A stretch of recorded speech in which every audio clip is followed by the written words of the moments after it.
Okay. Hello, everybody out in the world. It's so great to have you here. My name is Tanya Ridgely, also T-Bird Love, and I want to welcome you to the Impossible Summit.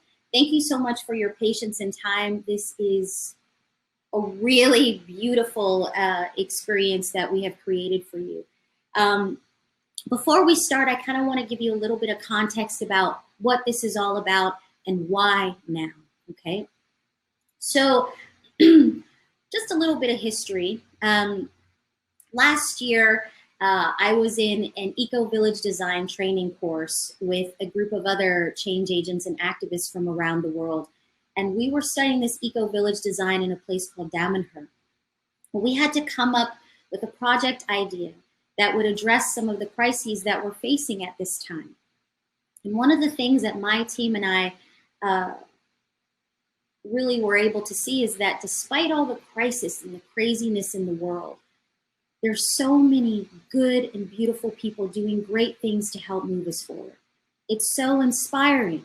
And yet at the same time, while that's happening, we're also not able to really support each other more. And so we decided that we wanted to become that connective tissue that began to connect the networks, the global change agents from all around the world to come together and actually support one another. We decided that we were going to call ourselves, as we developed this new world, we were going to create this new world network of global change agents to literally become sort of like the connective tissue between all of us. We figured, you know what if we did have a place where we could support one another as a population on a whole, right? We'd be able to move the needle perhaps further than where we are now. And so through this great experiment of gathering up, people from all over the world, the perfect time came now. Okay, now this is where the Impossible Summit kind of comes from.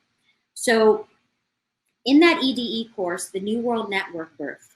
A group of my friends and I said, we're going to become that connective tissue that threads a weave between our change agents so that we can support one another more. Instead of competing for resources, competing for promotion, we wanted to complete one another by bringing us all together. Little did we know that we were going to be launching something called the Impossible Summit. It wasn't until almost a year later that me sitting in my living room in New York, just literally 5 weeks ago today, as the coronavirus started to spread all over the country, I sat here and I closed my eyes and I said, Spirit, what is needed right now? What do we need right now? And what came to me was the word connection. We needed connection. The world was connected more than it ever has been before from this virus, and yet we were completely disconnected. And so what came through was, let's bring about a heart connection. We need a new story. We need a new vision. We need something to help us kind of to recover the memory of our future. And thus was born the Impossible Summit. And so I called upon a group of my friends, really a small group of us. There's about 5 of us who put the Impossible Summit all together. And we called upon everybody that we know in our networks who've done seemingly impossible things. The people who really have grounded themselves in trust and have gone through the layers of what it takes to actually make the impossible possible. And we decided that we were going to gather them up, right, so that we could hear their stories, so that they could share their heart, so that we can unpack what it took to be able to do something like this, to bring about connection, to bring about more possibility at this amazing time to be alive. And so I want to thank all of you for being here, as well as all of the presenters who have come together, who've trusted this vision and have trusted it to manifest itself in 5 weeks. In many ways, we're literally modeling the impossible. And so what we've done for all of you here who have been curious enough to show up is we've created a beautiful program for you. We have an incredible lineup of thought leaders, visionaries, activists, change agents from all over the world who have trusted this vision and have come here today to share their hearts and their stories of what it has taken them to actually create their impossible dream and make it possible today. So thank you everyone for being here. I want to also give thanks. This wouldn't be made possible without my team. There's a core 5 of us who you'll meet throughout the journey of these 6 days. I want to give you a little bit of sort of like what those 6 days are going to look like. So each day is divided into 4 sections, 90-minute sections altogether. We're going to start out today with the impossible dreams, answering the call to serve. We'll have a plenary sort of discussion with some of our most inspiring thought leaders and visionaries of our time. Then later on, we'll meet together and we'll also hear more from more of our visionaries about the projects and presentations that they're bringing out into the world and how they've overcome their own impossible journeys.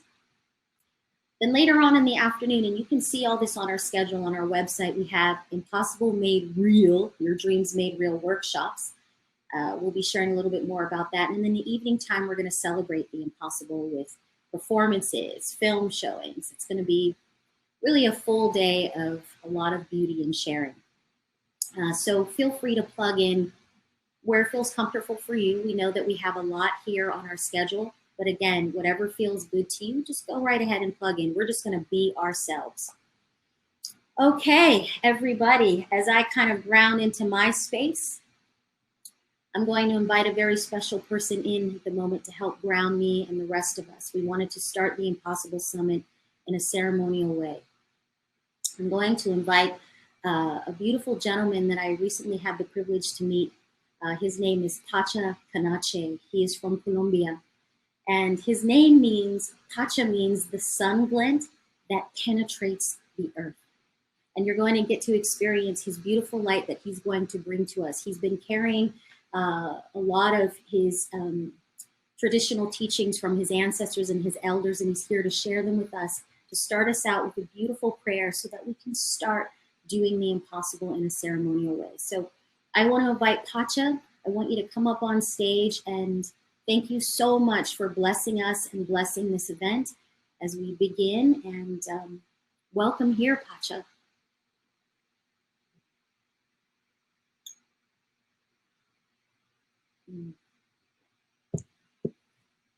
By the way, everybody, as you'll probably notice, here's Pacha now. We're just going to flow. This is all about flowing. So thank you for your patience if we have technical glitches. This is our reality right now, but the love comes through. So let's just be in flow movement. Hello, Pacha. Thank you for being here from Colombia.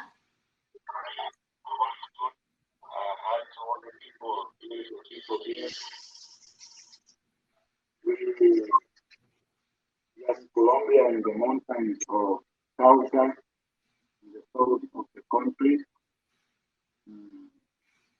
The Maipan Kanchi, Paini Kanchi, no Kankani, no Kankani, Pachakanchai, Yanakuna Marca Mantakani, Yupaishani, Apukuna, Mauta Kunapa, Yachachila Kunapa, Paini Kani.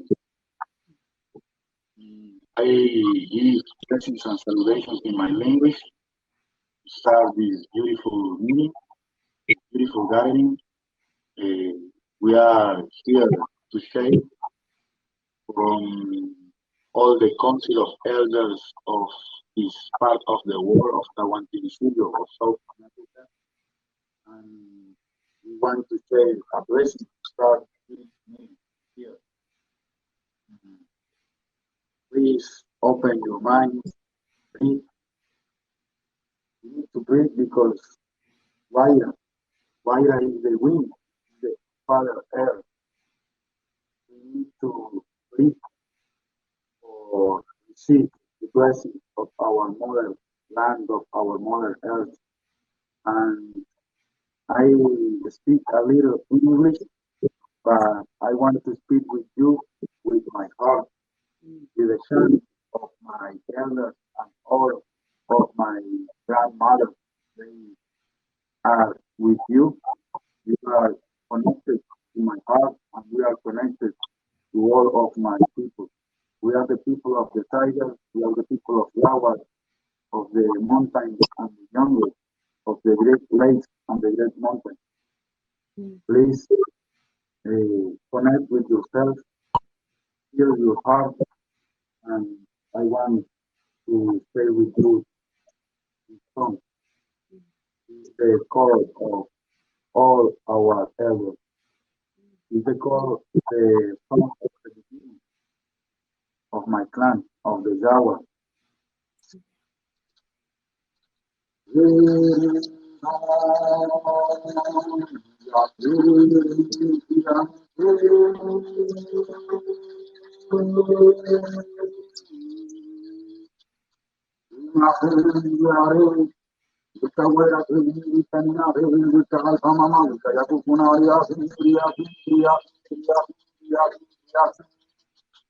Aromate, aromate, aromate, jagade, jagade,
Espíritu Sagrado, bendición de curación, una purita. Amino que dice Espíritu Sagrado, bendición de curación. Amino yo, amino ya, amino el Espíritu Sagrado, cura y pinta y cura y fuerza. Madre tierra, alfa, mama, wilka, mama, ya cura y magia, y pacha, mamita, cura y pinta, cura, pacha, mamita, ya que. Sai che affahero mi curanga di tiri amino sai che ro camino dove camino de camino sai pura pura itana sai che ro camino yo camino ya camino yo camino yo sai pura sai itana sai pura sai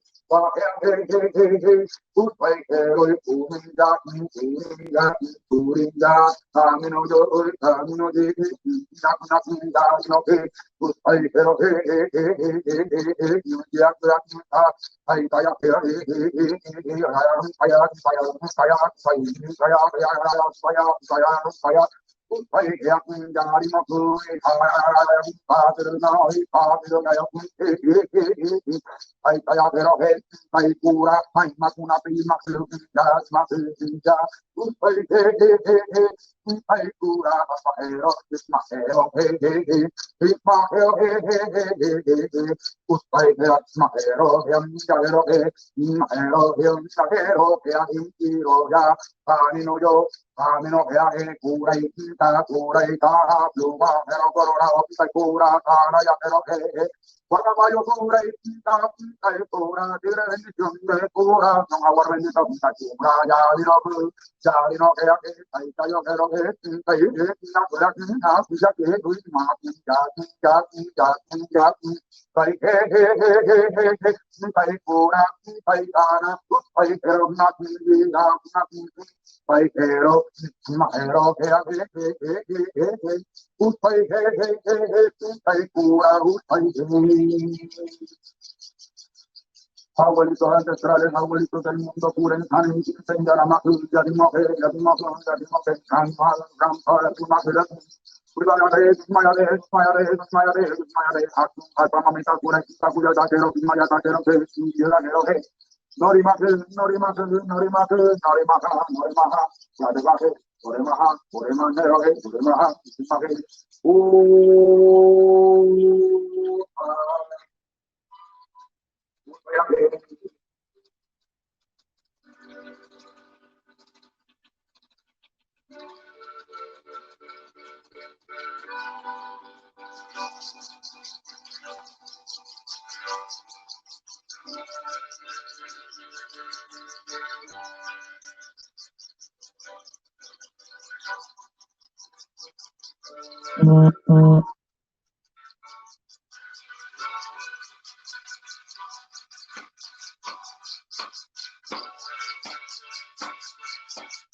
Gracias.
All land, all the earth, really feeling all the cold, all the hills, the cities of the world, of the ocean, of the mountains, of the lakes, of the rivers, the cities of all the tribes, ancient people, the holy people coming here, the people of the stars, the people of the under the earth, coming here to all these people, beautiful people, telling, help, protect, and sharing all your wisdom in the dreams, the sound, the wind, the water, healing all the world and help all the people for continue the beautiful path of the life.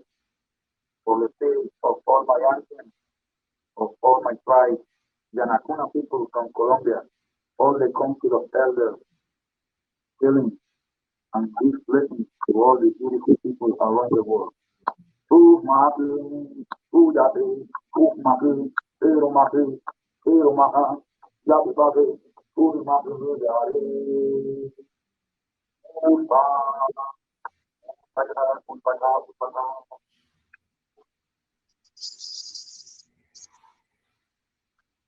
Woo. Gracias a ti. Thank you so much, Pacha. Thank you for that beautiful prayer. Thank you for opening up this space. Thank you for starting us out in that beautiful heart space way. This is the way that we want to walk. This is the way that we want to go. So thank you for taking the time to be with us all the way from Colombia and bringing your beautiful traditions and your ancestors with us here, with all of our ancestors. It's such a gift. Thank you so much for that. Thanks to all of you. Blessings for your help. Thanks for the invitation. We continue the ceremony all the night. Today we started with our elders in our ceremony, and I carry all of you in my house. You are connected to me. You are connected to all the world, and I'm connected to all of you. We are only small people doing things for our motherland because the great mother needs to listen and open our heart for her. This is the time of the woman, the divine woman, and we are here to support the woman energy with our wife, with our grandmother, with our elders. We are here for all of you. People are looking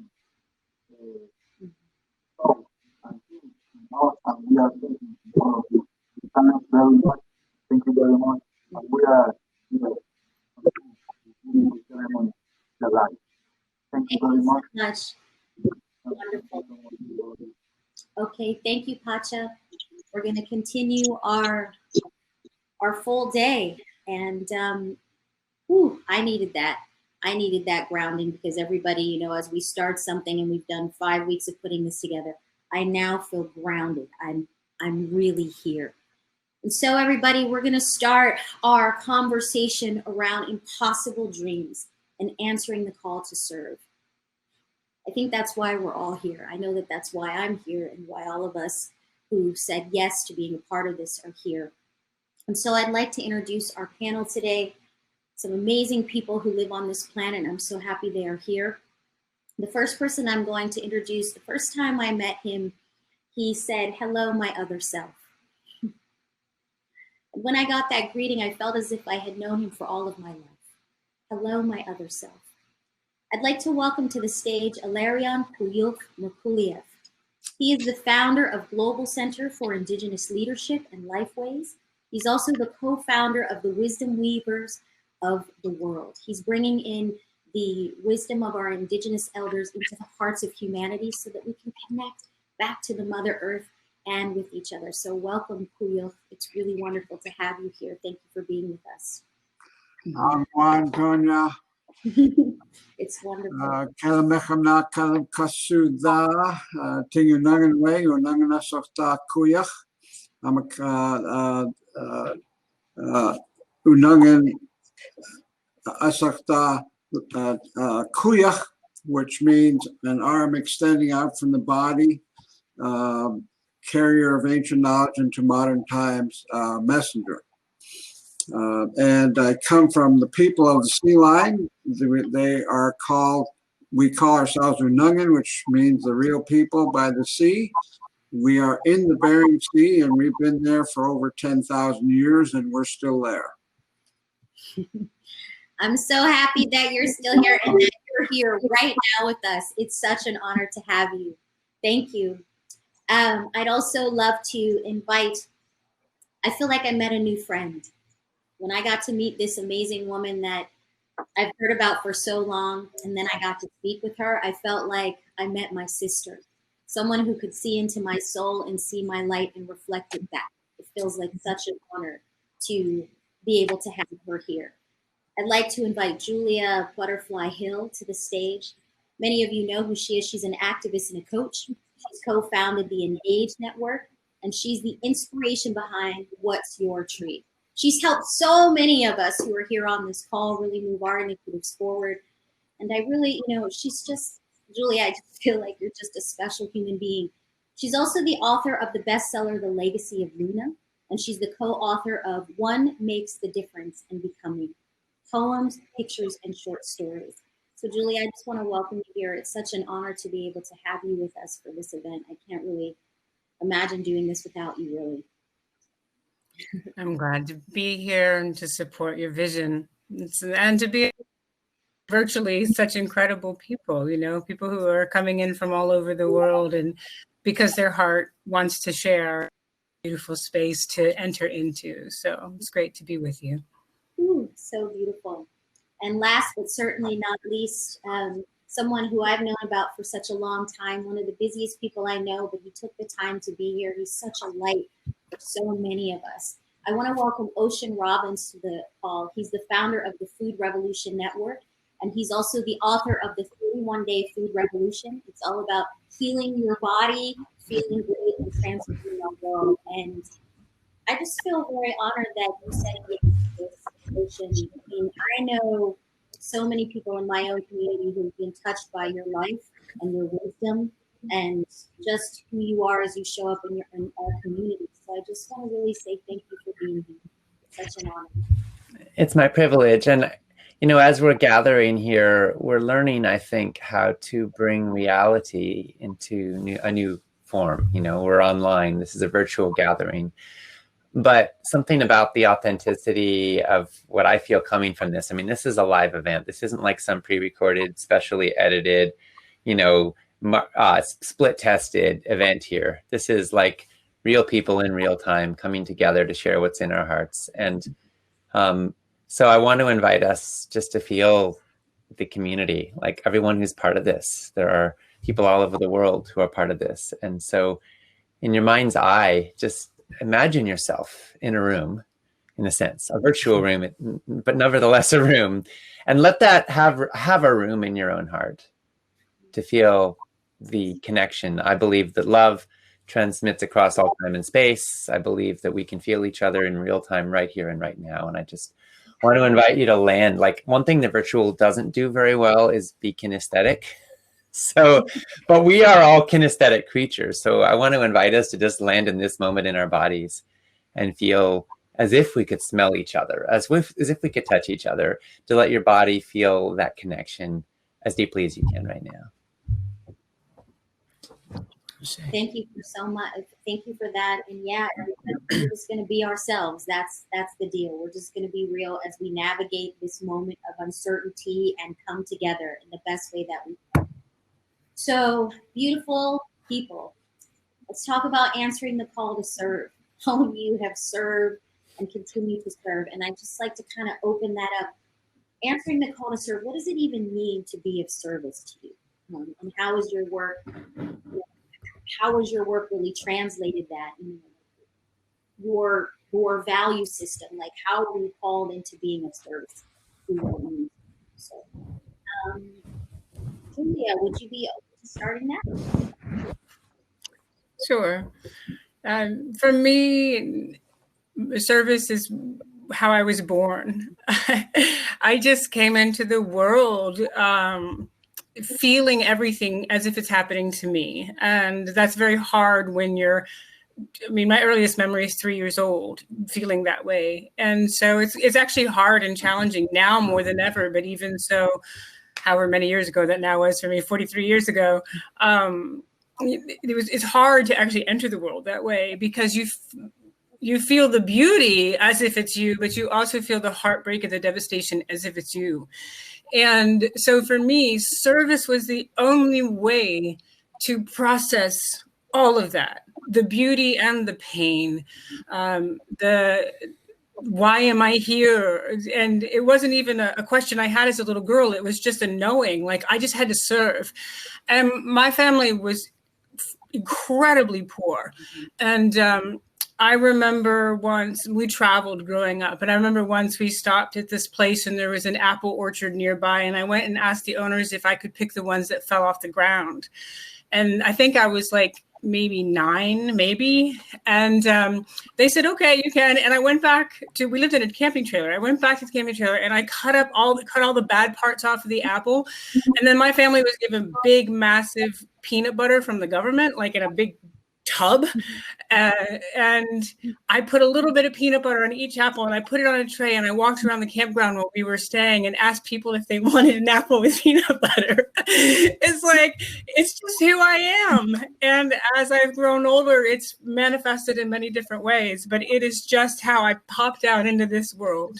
Yeah, it's just like literally like embodying what wants to come through without getting into it. Like, this is what feels natural. I'm just going to step in and do it. It's not even in a container. It's just who I am, being my authentic self. Yeah, it is. Yeah. Yeah, that's so beautiful. I love that story. How about you, Kuyo? How do what does service mean to you? And Well, first of all, I said Angwan, which means hello, my other self, in Unangan. This is the way we greet each other every day. And I said the morning tastes good, which is also another way we greet each other every day. And I just wanted to comment about, Pacha and conducting this ceremony. Ceremonies are far more important than most people really understand. And it's the foundation from which all things come, and particularly new things. Well, I had a very traditional upbringing. My generation was the last generation that had a fully traditional upbringing. And I come from a very spiritually grounded people. We have stories of us coming out of Egypt out of Mongolia to Kamchatka, to Siberia, and then to Kamchatka and across by boat, not across the Bering Land Bridge. And we developed the most densely populated linear mile of shoreline in North America for our time, and in a place that's very hard to eke out a living. And what our elders say is that, look, we're no different than the birds. They don't worry about where they're going to get their food the next day. Why should we?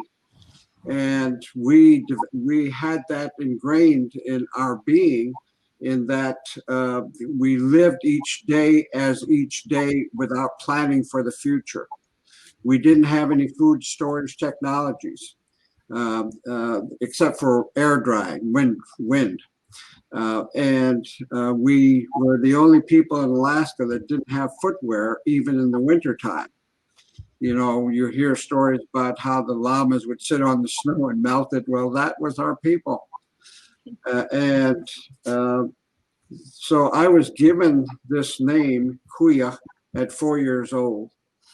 And I explained what it meant. And it was given to me by the last Kuya left alive amongst our people. And what it means, of course, is service. I was brought up to understand that we are in service to our community, to our people, to everybody, to all creation. And so that was the name when I was 4 years old, given to me. But I didn't understand what that meant until I got older, obviously. But now I'm living the legacy of my name, which I work with the wisdom weavers of the world, For those of your people who are watching, it's www.wisdomweavers.world. And we call together elders from all over the world to meet in Hawaii at the birthplace of the souls. This is a place, the portal that all souls come to Earth from. And even the Dalai Lama has been going there quietly for the last few years, conducting ceremonies in recognition of this portal. And we gathered elders from around the world and asked them two questions. What is the state of the world as they see it now? And what must we be doing now? And so as a result of that, we created a team that is the people of the heart that have put together this technical enterprise of getting the messages of the elders to the world. And so it's all about service and service to humankind, not to ourselves. My people have suffered our Holocaust, where we lost 80% of our population in 50 years under the hands of our former colonizers, the Russians. And then under the US government, we were slaves and we achieved our political independence in 1966. And in World War II, we were interned in Southeast Alaska, much like the Japanese Americans. But unlike the Japanese Americans, we lost 10% of our population in 2 years due to malnutrition and disease. And despite that, our elders never showed any anger or hatred towards anyone. They had compassion, they had love, they had understanding, they had patience, all of these kinds of things. And they said, if you throw bitterness or hate outward, you don't hurt other people, you hurt yourself. And you may hurt your own people. So again, it's about service. Such a beautiful just story of your life. And, you know, what's interesting just hearing from you and Julia, you know, one, it's natural coming from us, and your family also influenced you, but there's something natural that comes up where you just want to give no matter what our circumstance. And what's really in some sort of powerful ways, even when you come from hard times, something beautiful comes out. Like, despite certain circumstances or pain that comes with stepping into service, because it's a great responsibility, that joy, that drive, that love still comes through. And I think that that's a very important thing to, you know, I think stay grounded in, particularly as we're living in these sort of uncertain times. You know, what do you think about that, Ocean, in terms of, you know, moving into service despite the pain that we're living in? I know that you've had an incredible legacy with your family. You're helping people live longer with helping them become aware about what they put in their bodies and how they connect to the earth. You're raising amazing children. I mean, you are just like a luminary in terms of holding so much and yet spreading so much love and light. So I'd love for you to kind of talk more about how being in service and bringing that love, despite carrying some of the weight that it may feel like to do that. Well, my experience is that when my heart comes into contact with suffering, be it external or internal, what I perceive to be outside me or inside me, I kind of have a choice. Either I allow and accept what is, or I contract. Either I get bigger or smaller. And many of us contract in the presence of suffering. It's kind of human nature to tighten. When you feel pain, you pull back, right? To make it hurt less. And yet there is something about the journey of wholeness that to me involves an embrace of all that is, an acceptance of all that is first, and then eventually maybe an embrace that recognizes that it is only when we are truly in connection to all that we can respond to all. And thinking of it through the lens of sickness, you know, an immune system can only respond to a new pathogen, let's say a new virus, for example, and develop the antibodies to that virus when it knows that virus. So that's why somebody who has already had a certain sickness is prepared differently, because their body already has figured out how to produce the antibodies to that sickness. But you don't get those antibodies for free. You have to go through something.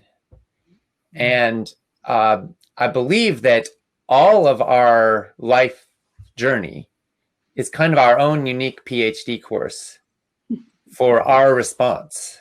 Uh-huh. And, you know, I'm the father of children who are on the autism spectrum.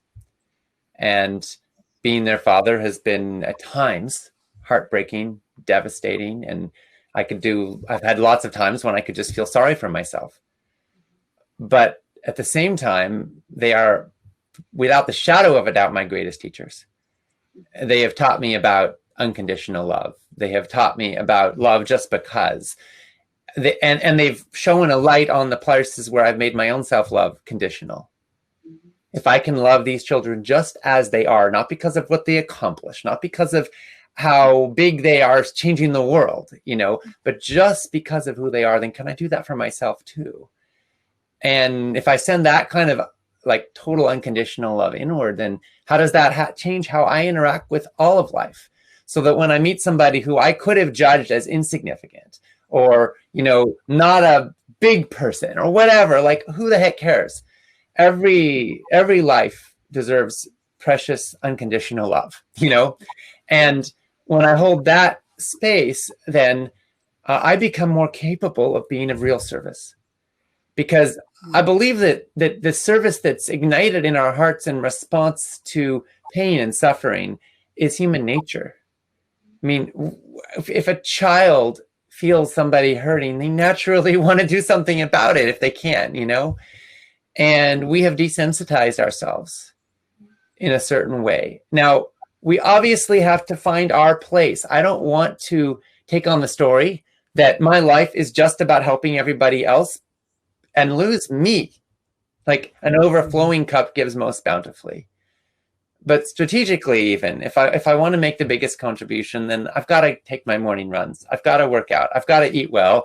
I've got to meditate. I've got to attune my being in a good way. And that helps me to give more to the world. So to me, there's this circle of reciprocity, and that's what I want. Right now, we're in a time on earth when there's a lot of suffering. And for me, I have found myself at times feeling like there was a lid on my joy. Because like who wants to be ecstatic and happy when so many people are hurting and scared? And, you know, there's the saying, don't limp before the lame. But there's also the saying, or my perspective is, I also don't want to like jump up and down and dance before somebody who can't walk and talk about, oh, I love dancing. It's so fun. Like that's heartless and cruel, right? So what's the balance there of like owning whatever joy we have, whatever peace and blessings we have with incredible gratitude, and allowing the fragility of life to help us take our blessings less for granted, whatever they may be. If you've got time, if you've got talent, if you've got love, if you've got connection, if you've got a roof over your head, you know, there's a blessing in that many other people do not have. And so to receive that and then say, how do I multiply it so I can give more? That's such great advice because, you know, oftentimes it's easy to see the pain always from our media, from what people are going through, from what happened, right? We can always talk about what happened. What I'd love to continue to kind of unpack is, you know, this whole thing called service, right? I loved how you said it's not about giving up of oneself. It's not about necessarily sacrifice. There's always a shadow, right? Like being a martyr. We're not talking about martyr, but how do you get from that place of, you know, maybe once have been a martyr? Because, you know, when I look at service, even in my own life, you know, I had to go through getting older to understand what that even meant. You know, even when I was a child, my natural gift to just also want to give and make people happy and give them flowers, even if I didn't know them, these kinds of things. Like, you know, I feel like Julie and I would have had just a great time. And then as we get older, somehow that gets buried along the way because we've got to like do something, right? We've got to do something. And if we're not doing enough, I don't know if you've experienced this, then it feels heavy, right? And then, you know, it can feel heavy, and then sometimes we have to kind of recoup. And so I'd love to kind of go through, how do we get to that place where, despite what might be happening in our lives, because I have a feeling people out here are like, okay, I feel called to serve. Yeah, but I'm scared. Yeah, I don't have this. I don't know how to do that. This happened to me. My husband's dying. I don't have these kinds of things. And how you've coped with your own sort of obstacles to get through that impossible moment in your life, the impossible risk you had to make, so that you could still stay in alignment with what your heart was telling you. So what are some of the things that you've done and that other people can do so that they can stay in alignment no matter what comes at them, so that they can stay open and get more into this position of groundedness, of flow, of trust that you all mentioned in the beginning of this conversation? Anybody want to kind of jump in on that one? Well, yeah. I can. So about 12 years ago, I was in Jordan, and I was facilitating a gathering of leaders from throughout the Middle East. And I was experiencing the enormity of the legacy that lives in that part of the world, the birthplace of 3 of the world's major religions. And I felt that land that was practically soaked in tears, in sweat, in blood, and in prayers, going back through millennia of history. And I felt the kind of this heartbreak of like, how will we ever bring true healing to a place when I was just feeling the suffering of so many people living in refugee camps and going through so many hardships. And I went down on the edge of the Dead Sea. There's a hot springs waterfall. Water's like 105 degrees, and I was standing under it, and it's like the lowest point on earth. And there's this hot water coming up from deep in the earth. And it was so powerful, I could barely stand under it. And as it was flowing over me, I was feeling the place that was surrendered. It was like, I don't know what to do. I want to help. How can I heal? Like, not only the current generation, but like thousands of years of history that are all palpable and felt in this region. And I found myself just weeping. And this prayer came to me that I've returned to every day since. It was, help me to release all ambition, all attachment, all desire for all that's not so. And I was just looking at like, where am I holding ambition or attachment or desire for anything that isn't so? And just feeling it just washing away. That water was just washing it away from me. And then as I was just sobbing with that, like, okay, I'm done, God. I'm done like arguing about reality. I'm done like complaining that you won't like devote yourself to making me happy. I'm done like, the world is what it is. And then I found this another layer coming as I left that waterfall, which was help me to embrace totally with all that I am, all that's real. And then it was like, okay, everything that is real is mine to embrace, including, I come back to this every day now. And it's like, where am I in argument? Like, part of me still hasn't embraced that we have the president we do in the United States. But you know what? This is what we've got. Right? This is reality. So much is reality. Obviously, we can perceive it through different lenses, but at the end of the day, there's something that is so. And whatever is so too is the response. So too is the capacity to create change. So the resistance. This isn't like just deal with it. It's like what is so includes our response. It includes the courage and the tenacity and the revolution, and all of that lives within what is so. The seeds of tomorrow are also here today. And so for me, that's how I kind of return to center, is to again and again, like surrender in a way, and then discover within that the emergence.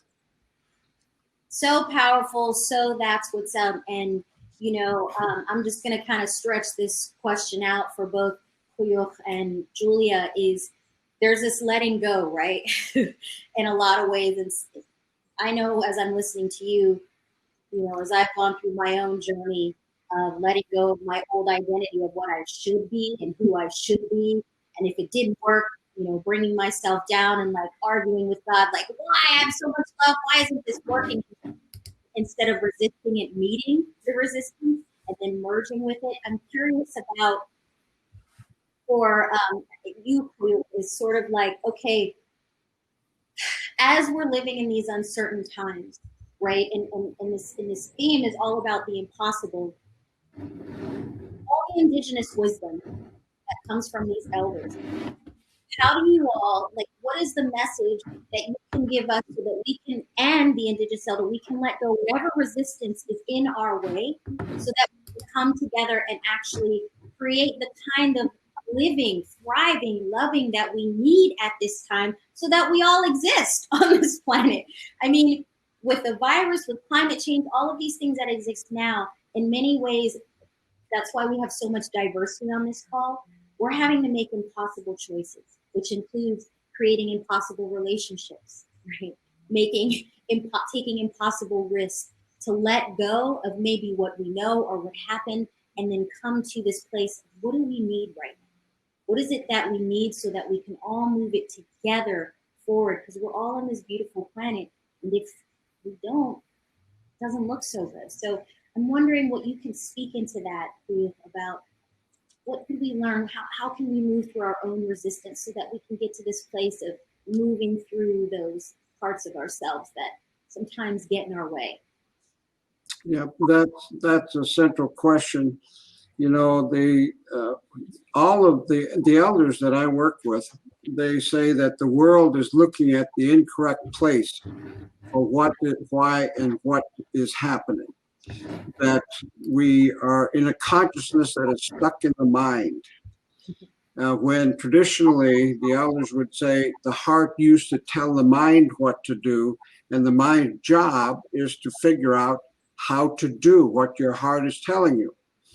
And so the Yupik elders here in Southwest Alaska call this the reverse society, or the inside out society, because we reversed all the laws for living. And I mean all the laws for living. So that everything that you're looking at today, social injustice, the refugees, the wars, the violation of women, all of these things, the murders, suicides, they're all due to one thing, according to these elders. And that's because we have separated from our hearts. And we have gone to the mind, because the mind can play all kinds of games. The heart never lies to us. It always tells us the truth, and it always guides us impeccably. But going from the mind to the heart, I mean, this is what this is about. That you know, it's a tough job. It's probably the toughest job anyone can encounter, is to switch from the mind to the heart. The Hopi and Maori say that let go of the sides of the riverbank, move towards the center, find those who have done the same, and celebrate. What that means, letting go of the side of the riverbank, means letting go of all human attachments. And go to the center means going to your proverbial heart center and the center of the river of life, because it knows where it's going. We don't. Find those who have done the same mean find those who have had the courage to let go of the sides of the riverbank. It's like jumping from a cliff. I mean, people will think you're crazy when you do that. But this is, you know, today's issues are not going to be resolved by logic or rationality. It's only going to be resolved from what answers your heart gives you. And you, every one of us are gurus now. There's no single guru anymore. And the answers that we seek are inside of us. And that the only place that you can get your gift to the world is looking and listening to your heart. But to jump from the mind sometimes tells us that it's really the heart talking when it's the mind talking. It tricks us. And you have to exercise discernment to see where that the mind is tricking you. But to do that, it's like talking in a way, it's like a two-dimensional world, and we're trying to see the three-dimensional world, and we can't. Because we have not had that experience. One has to have experience. And what that means is, for example, I 40 years ago, I was at the peak of patriarchy. I was the Commissioner of Commerce and Economic Development for the state of Alaska. It's a cabinet post. I was a vice chair of a $3 billion company. I headed up 17 boards and councils. And I gave that all up in one day. All of it. I didn't know what I was going to do. I didn't plan my career for the first time in my life. I didn't know where I was going to live. I didn't know a thing. I just surrendered like my people did a long time ago, where they trusted implicitly, trust to the point of I'm embodying the trust, which is trusting in your life, trusting in life processes, trusting in others, trusting in the world, trust in the universe, trust in Aro, we call the great spirit that lives in all things. We trust implicitly without thought, embedded in the body. And one time I was talking with Don Alejandro before he died, and we were together for a week in Canada. And he said, you know, we're going to come into some hard times, and you all have to take over. And that the people who are going to negotiate these times the best are going to be people of the fire, which means people of the heart. And they are the ones that are going to negotiate this. And indigenous people, we have communicated with Mother Earth for eons through our hearts, and through, for the women, through the womb. We have a story about how we get our original instructions from the womb at the center of the universe, a place of creation and creativity. And the identical field of energy is in all women. And women have forgotten this. Before, women used to be considered sacred all over the world. And we have forgotten that. And we need to, you know, it would be something for women to remember that by getting together in sisterhood, healing what you need to heal. And women can do it like this, you know, they can do it like that. It takes men 30, 40, 50 years, maybe a whole lifetime to resolve a problem, but the women can do it quickly. And they have the lineage of suffering that has gone back 4,000 to 6,000 years. And your mother downloads that collective consciousness into you when you're born a woman. And then you live a life of woman, which in a world that's dominated by imbalance, men, it's unavoidable that every human being is traumatized. And so women can heal it, and then they get it together in sisterhood, and they can energetically project this field of energy on the outside of them. And only then can something new be birthed. Until then, state-of-the-art thinking, state-of-the-art technologies, that's nothing but regurgitation of the old in new form. Woo. There's so much in there. Like, there's so much in there. Trust, right? You got to trust. And what I love about us, those of us who are here, is there's a lot of trust here, including, you know, like you leaving the $1 billion position, right? Like, putting together this summit in 5 weeks against all odds, right? That's impossible. Usually it takes, and oh my goodness, and how are you going to do that? And there's something about learning how to listen to that inner voice that says, it's okay. I don't have to have all the answers right now. I trust what the experience is pulling me to do. And so there's something very powerful in learning how to trust. And I think trust comes with a lot of practice. We have to practice how to trust, which is a part of what Ocean was talking about, letting go, and sometimes letting go with things shoulda, coulda, woulda, or how starting with trusting yourself. Starting with trusting yourself and your heart and your voice. And sometimes I would love for Julia actually to speak into this. how to trust oneself in healing.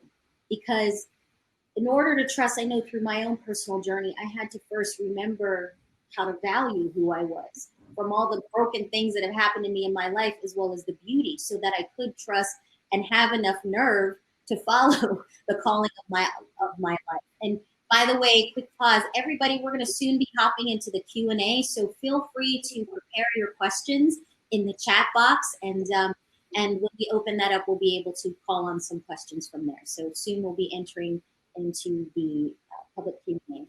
But last piece, and sort of closing that up, trust. We have to learn how to trust ourselves, which comes from a place of healing, which is what I'd love for Julia to speak into. The last piece is, I honestly feel once women heal their self-worth and can actually love themselves on such a deep level, I feel like there's going to be world peace. I see that. And we have to like heal our scar tissue and our collective consciousness about who we are. And it's just really beautiful to hear you say that. So thank you for that. And the indigenous world knows that this time is going to be led by women. Mm-hmm. Yeah, it's a beautiful thing. And we don't have to pretend to be anybody else but ourselves, ladies. So speaking of amazing women, Julia, how do we heal so we can be of service? I mean, whew, break it down, sister. Help us out. Hook us up. Oh yeah, no, yeah, just a little small thing, no big deal. Okay, so you know what I'm saying? Well, first I want to say ashe and yes, yes, yes to both what Kuk and Ocean were saying. I mean, I'm so steeped in what they're saying. It's hard for me to like become present to what needs to come through me, because I feel every cell in my body resonating with what they both were sharing. And for those of us who become public, you know, sometimes we say, well, you're given the microphone, but I feel like in listening to them, and what I've always felt for myself is that we're not microphones, we're megaphones. We're a megaphone of the collective voice that wants to come through. And for whatever reason, some of us have become the megaphone, but it's not us. It's the collective voice of the planet, the animals, the people needing to be heard, coming through us. And for whatever reason, divine or otherwise, we've become that megaphone. And so it's an interesting dance and balance, because like, yeah, I'm a human being with all the faults and flaws and struggles of a human being. And at the same time, like the earth spoke to me very clearly and very loudly and called me into service in a way that I never would have imagined. I never used to talk. I experienced a lot of abuse growing up, and my way of dealing with that was to shut down and never speak. I went back to where my family quit traveling when I was in high school, and I went to public school for the first time in high school. And a few years after coming down from the tree that I lived in, Luna, for over 2 years, after I came down from Luna, I went back to the town where I went to high school, and some of the people I knew from high school came to the event. And afterwards, every one of them, in their own words, but to a T, they all said, "We're not surprised you're the girl who lived in the tree, but we're really shocked that you're the girl who was up on stage talking to us for an hour and a half," because I never, ever talked. And I didn't talk because that was my way of processing and dealing with the trauma that I experienced growing up. And interestingly, I would say for myself that I am so good at beating myself up. I do it on an hourly basis in my consciousness. I mean, straight up, honestly, I am always thinking about what I screwed up, what I could have done better, what my flaws are, the things I'm embarrassed by, all of that stuff. Still to this day, in spite of everything that I've learned and everything that I've accomplished and everything that I've been through, I still have that, not just on a daily basis, but for me, usually an hourly basis. If there's a moment that's still, my internal voice immediately goes into self-critiquing. And so, you know, people will come up to me and say, for the action that I did living in the tree and going through everything I went through, people come up to me and say, "Oh my God, you're so courageous. Like, aren't you ever afraid?" And then I remind people that courage can only happen when there's fear. Courage can only happen when there's an obstacle. So of course I'm afraid. Of course I experience feelings of apathy when I shut down because it's so overwhelming. I experience feelings of anger, all those feelings I experience, but then, and self-doubt, all these things, but then my heart calls me to act anyway. And the beautiful thing is that in the English language, there's a lot of challenges, but sometimes there's these really good things that come through. And the word courage comes from the French, from coeur, which means heart. So there's actually a difference between bravery and courage. Courage can only happen when we reach an obstacle, whether internal or external or both, and then our heart calls us to act anyway. Mm-hmm. So it is that heart space that calls me beyond all my stuff that I'm still dealing with. And I will probably spend the rest of my life dealing with. Like, it's something in my cellular memory. I've done prayers, I've done rituals, I've done workshops, I've done everything you can imagine to work on these things within myself, and they're still there. But the goal is to not let them stop me. That they can be there, and it doesn't mean that it has to stop me. And for me, part of that reason is because my individual self is a mess. But when I remember that I am one with all that is, as Ocean said, and that I am one with Mother Earth and the stars and the moon and everything that comes from our indigenous wisdom, all that stuff is not as powerful anymore. It can't make as much noise because I know that I am one with all that is. And I love what Ocean was talking about too, about like truly being one with all that is, because people love to say it and then they want an asterisk at the end with a get out the get out clause. We are all one except, and like we don't talk about that clause, but like there's this total clause attached to we are all one, and it's like it's an easy thing to say, and then it's another thing to like own it when we're looking at or dealing with something that we don't like. And that includes myself. And part of my work that will probably be for the rest of my life is trying to heal those broken parts within myself that constantly self-criticizes and looks at my flaws versus my gifts, that picks myself apart. So for me, it's not like, oh yeah, that's done and now I'm out in the world. It's happening at the same time. And it is that recognition, that feeling of oneness that the earth brings to me, that speaks so loudly through my heart that I have to move through the obstacles. And even this summit being called the Impossible Summit is only the mind that says something is impossible. Yep. We're talking, as Kuyuk was talking about, like the heart of the mind. It's like the distance is actually not that far. Like literally the distance isn't that far, and yet in fact, in how we exist in the world, it seems like it's miles apart.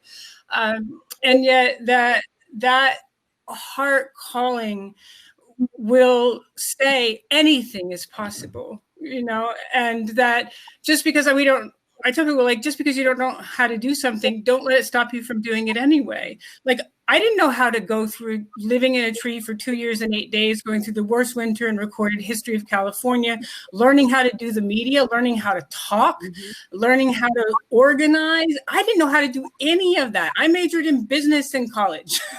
I have that in connection with Kuyuk about coming from that world. So I didn't know how to do any of it. But my heart didn't say it was impossible, the mind did.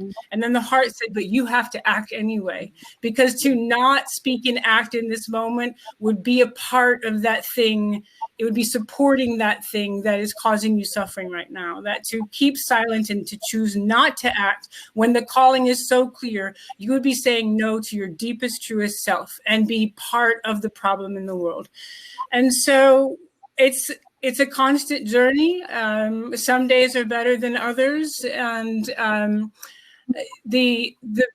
if we do recognize that the best way to deal with the internal suffering is not only to work on ourselves, these things are key, as Ocean was talking about, like, making sure we do the work of self-care. The internal landscape must be nourished and taken care of so that when we go out in the world, we bring our best self, not our most depleted self. But then beyond that, just knowing that for me, when I'm in my head and my own suffering, I do what I need to do to take care of the internal landscape, and then I go out and serve. And that's the best way for me to get through all my own blah, blah, blah about my own life, because I see myself as part of something so much bigger. That's why I love you so much. It's such a beautiful thing. And my takeaway is that it's okay to be scared, because it's natural. It's okay, but we don't have to allow our fear to get in the way. We just can feel it because it's just a feeling. It doesn't actually mean that it's a fact or the truth. So it's okay to be scared. And I think it's how we frame and see things like impossible or I can't, instead of saying, well, let me be curious and at least show up and discover. And so I think from what I'm picking up from all of us, it's all about our mindset and how we look and approach things. And if we can kind of come from here a little bit instead of like what we think based on what we've learned from limitation, to get into that practice of trust by just doing it anyway. Especially one of the things that I feel that drives me forth, people say to me, aren't you scared? I'm scared all the time, every day, every day I'm afraid. And yet how I look at fear now is that fear is an interesting thing. The things that I want the most, I'm scared to get. And so fear is actually pointing to what I want the most. So it becomes my ally. It's like, that's where you want to go. That's what you want to do. So if anybody's feeling scared, it's because it's trying to show you where you want to go. And so instead of resisting that and trusting that, then you can get into your heart space much quicker than thinking about all the things that might happen that you can't really prove right now. You're only assuming that it'll happen. You'll be more in that place of realizing that you are capable and can handle and can create. We all know what to do when we allow ourselves to just do it. So it's an amazing sort of path. Beautiful, beautiful people. So I'm going to open it up because I feel like I could talk to you guys for like 7 more hours. I wish we were all in the same living room drinking tea. But I'm not going to be hogging you up to myself. So I'm going to open it up to a couple of questions for you each. Thank you for those beautiful, powerful shares. I'm just like,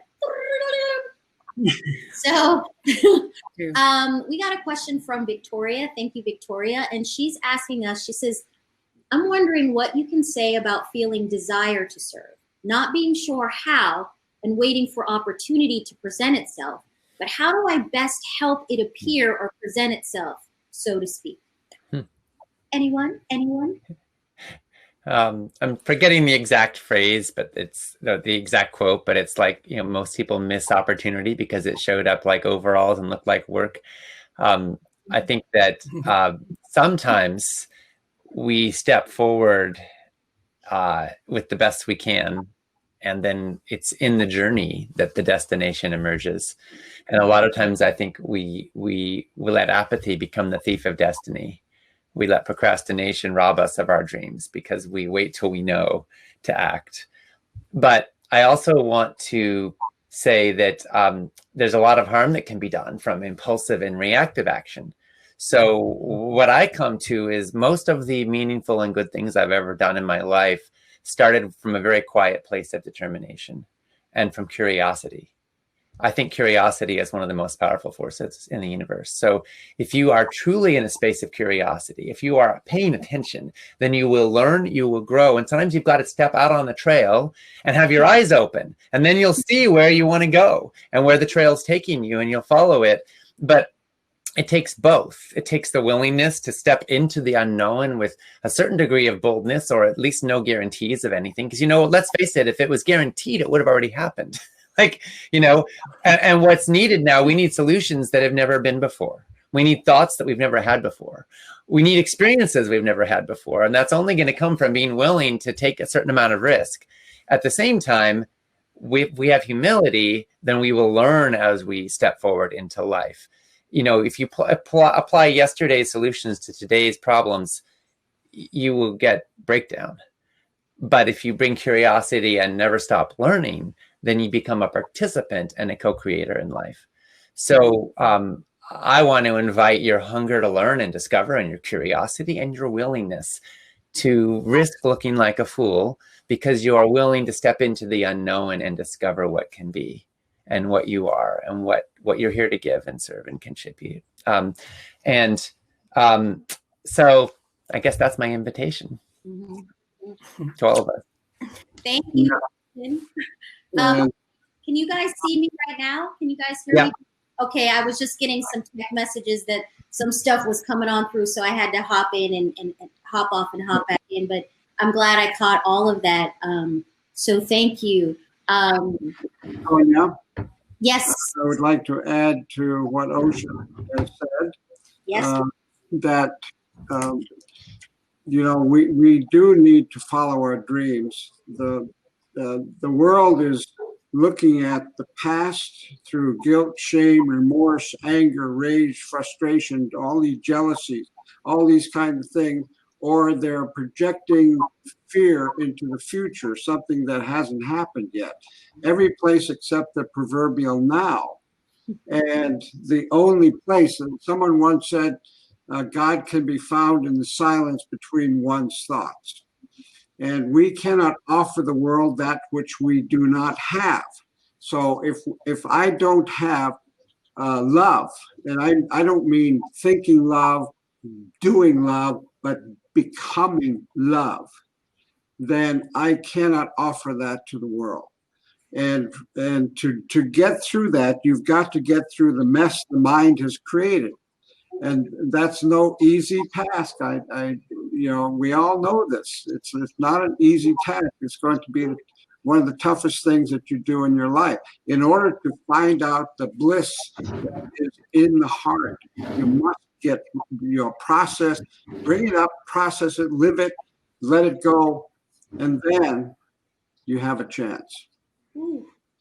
It's like when I look into my heart and there's any like sore spots from what happened to me, it's that courage to go in and face it, forgive.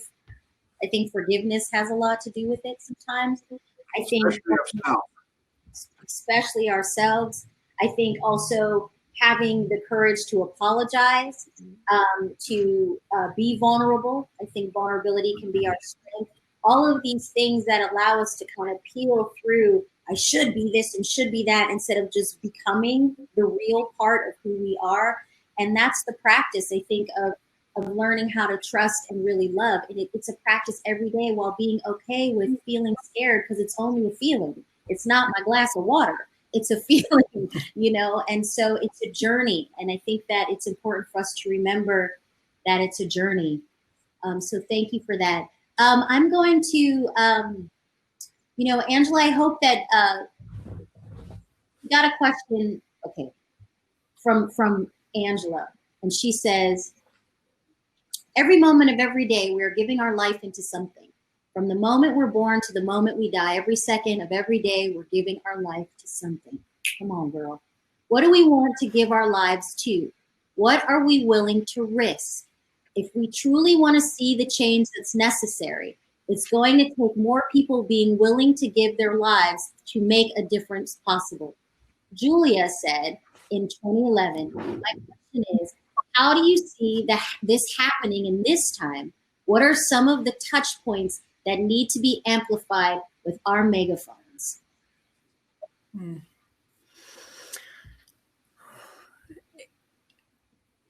There's so many things running through my head this whole time. It's like, wow, I wish I had 4 different mouths and they could all answer the questions at the same time.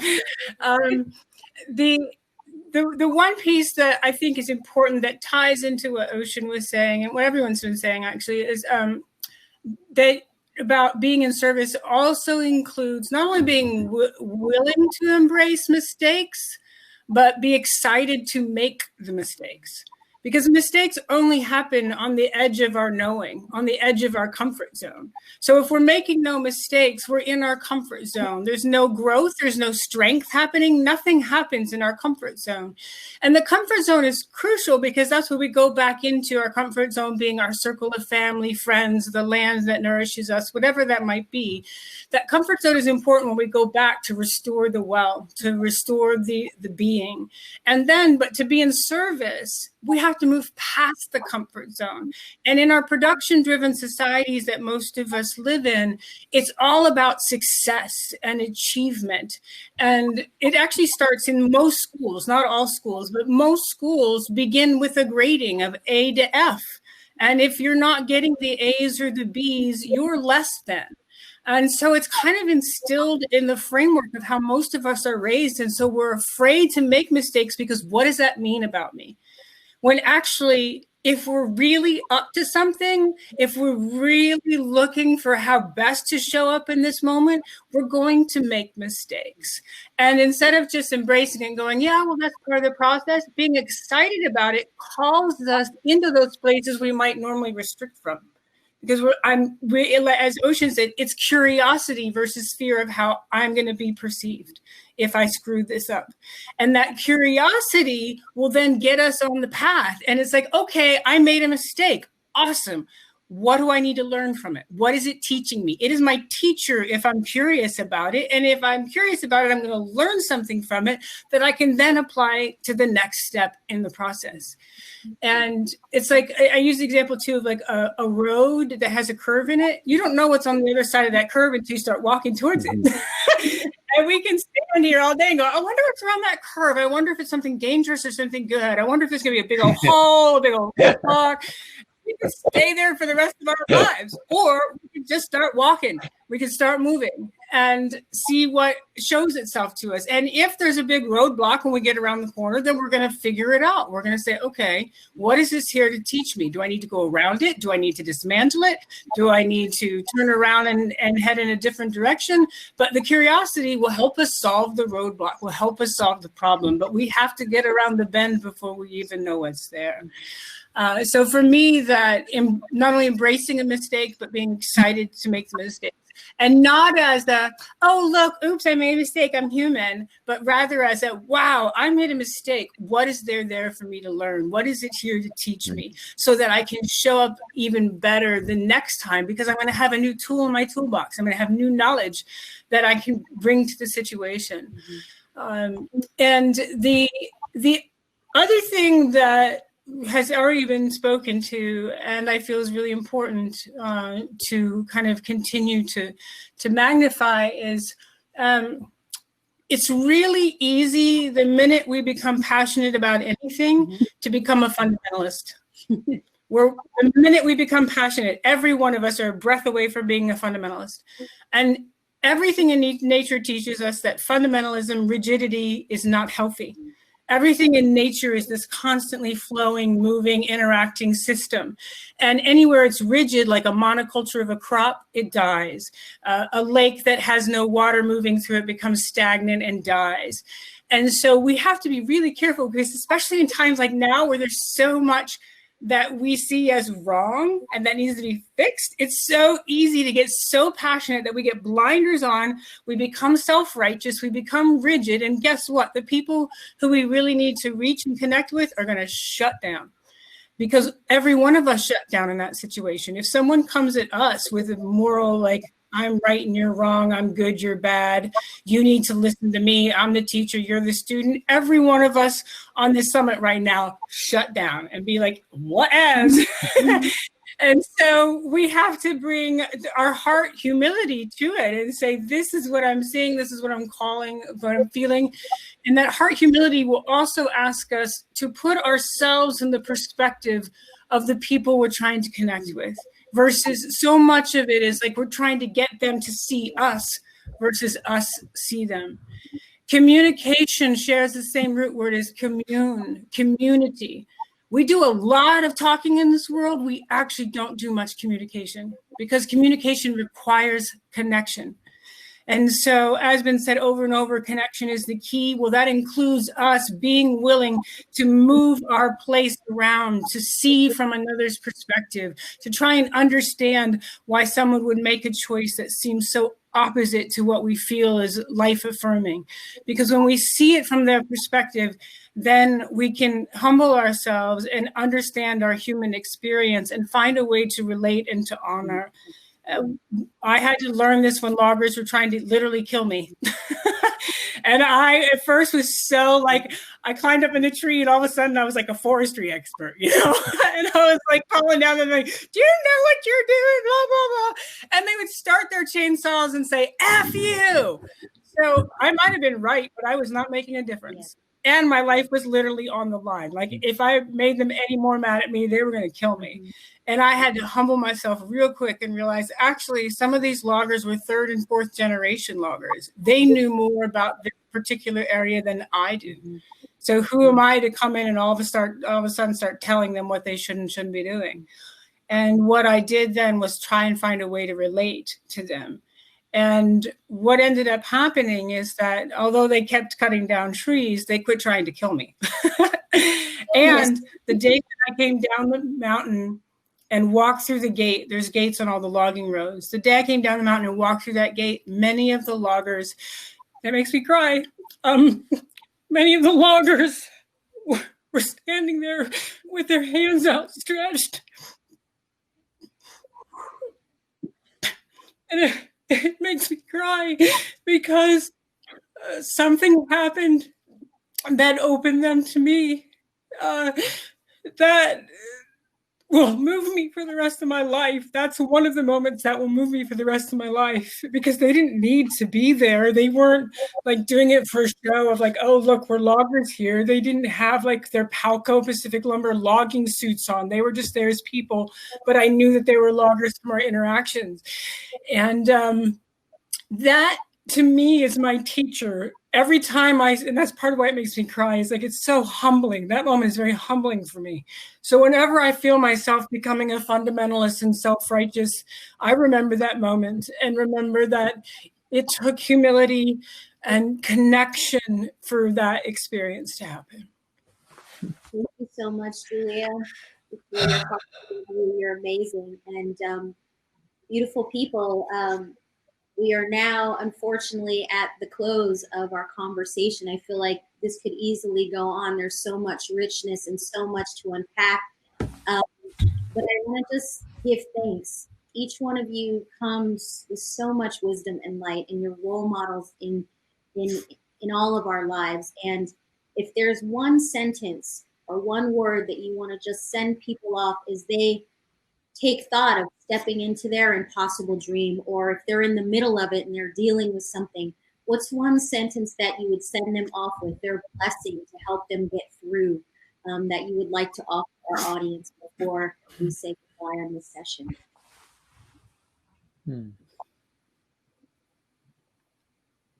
I'll start.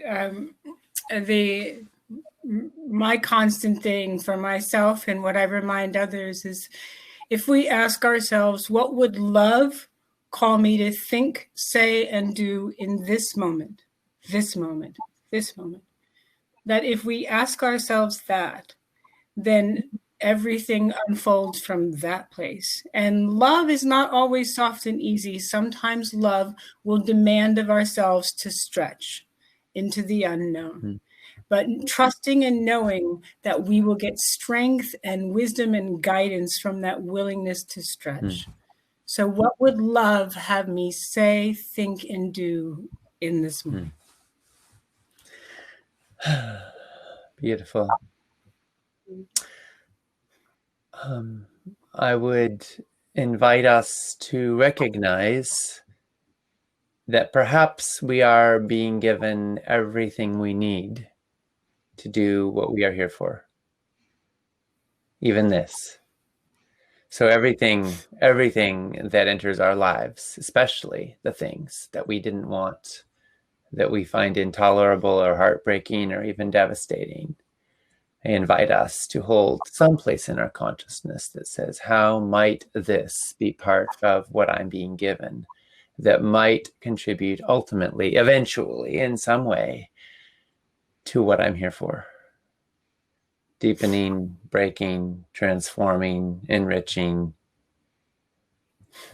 destroying, healing, whatever it is. How can we use it? How can we metabolize it to become more worthy of the purpose, the gift, and the love that lives in our hearts? Let's see. Yeah, thank you. It was really great to meet you all. Um, Two. you know, indigenous people, they talk with Mother Earth, and Mother Earth talks with her. And there are four gifts in the four directions. The sacred black color has the gift of water, which is motion, movement, and rhythm in harmony with the universe. The sacred brown or yellow color has the gift of breath, which is the motion, the breath, mastery of the use of breath for in harmony with the universe. The sacred white color is the gift of fire, and we polluted it in the sense that we make rocket engines and outboard motors and all that kind of stuff with that gift, but it's still a gift. And the Mother Earth-based cultures have the gift of talking and mastering communication with Mother Earth. And what Mother Earth is saying now, which is on everybody's mind because of this pandemic, she has unleashed this virus to help us, as hard as that may be for people to accept and understand. She has unleashed this living thing. It has consciousness, and it's to slow us down, to have us come to our inner self, to contemplate what have we wrought. We have destroyed everything that we put our hands on up until now. And this is not going to be rational or logical. The only solution is going to be going to one's heart to find out what it is that you must do during this time. So anybody who has any questions about how to do this or that, work at getting into your heart. It will tell you. It never lies. It always guides us impeccably. The mind plays tricks on us. And so what she's saying is slow down, go inside, think about what we have done, and then would say, okay, you will, if we go inside, you will find the answers. And unless we get the answers, this generation is going to be the last generation that's going to survive with such robustness. I'm going to be the last Kuya in the world today. And so it's in my lifetime that it's going to happen, that we either raise our consciousness now or we're done for. And this is a serious responsibility for every human being alive today now. This is why the elders are calling for you, for us to get into our hearts. It is needed now. There's no time, and business as usual is not going to work. Thank you so much. All of your powerful voices just completely sink in and radiate out.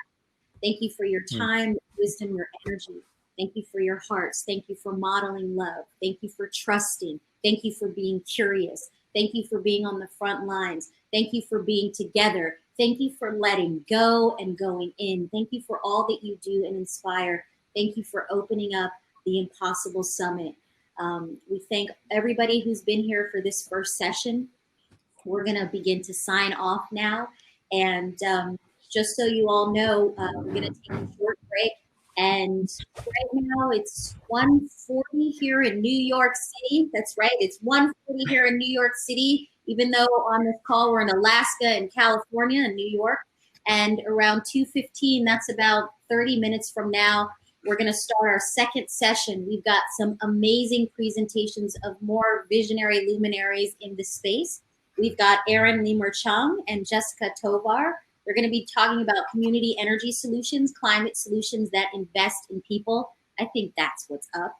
We've also got Tiffany Persons. She's going to be talking about the impossible destiny she found in Chinon, Sierra Leone. So get inspired by this beautiful ray of light.